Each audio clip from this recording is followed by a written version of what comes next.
Chapter 83. Taboo Tradeoffs, Aftermath 1. When Padma entered the Transfiguration classroom, she saw that half the class had beaten her there, a strange, deathly silence pervading the room.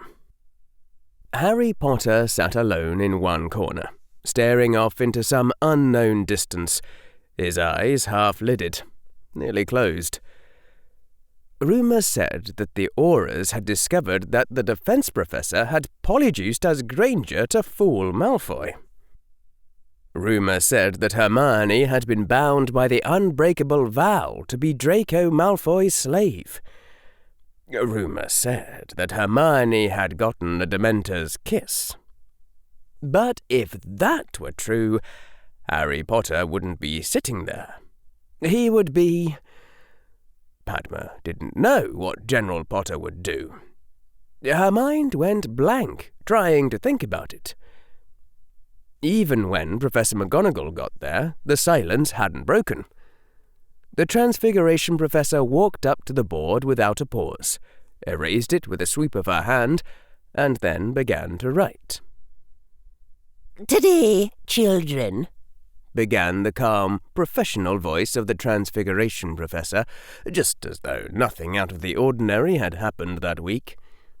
"we shall learn how much effort it takes to sustain a transfiguration, and why, at your age, you should not even try. The original form is not gone, only suppressed, and to maintain that suppression—" "Excuse me," said Padma Patil. She knew her voice was shaking. She knew that she was trembling visibly, but she had to ask.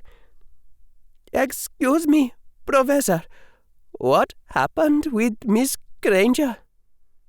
The Transfiguration Professor paused at the board and turned to look at Padma.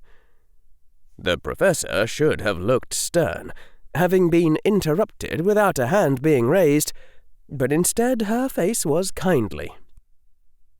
"You don't already know, Miss Patil. I expected that rumour would have spread." "There's too many rumours," said Padma.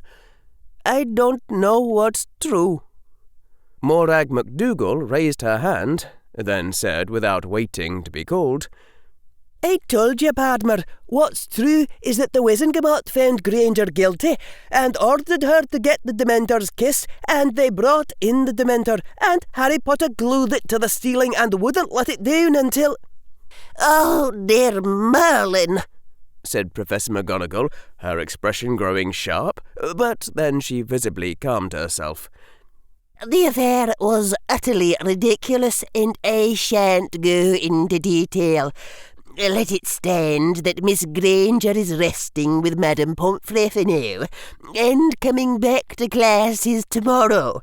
And if I catch anyone bothering her, I shall turn them into glass vases and drop them." The entire class gasped at this. It wasn't so much that the threat was fatal, as that it broke the safety rules for Transfiguration.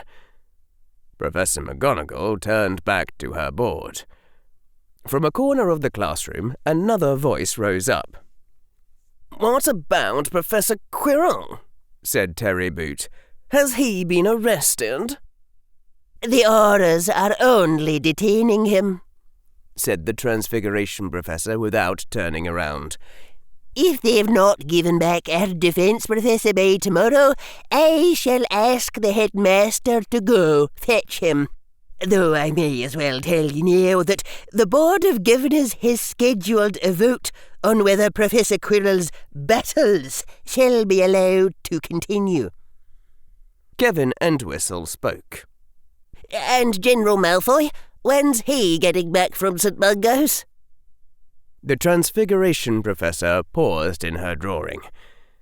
She turned around again, more slowly this time.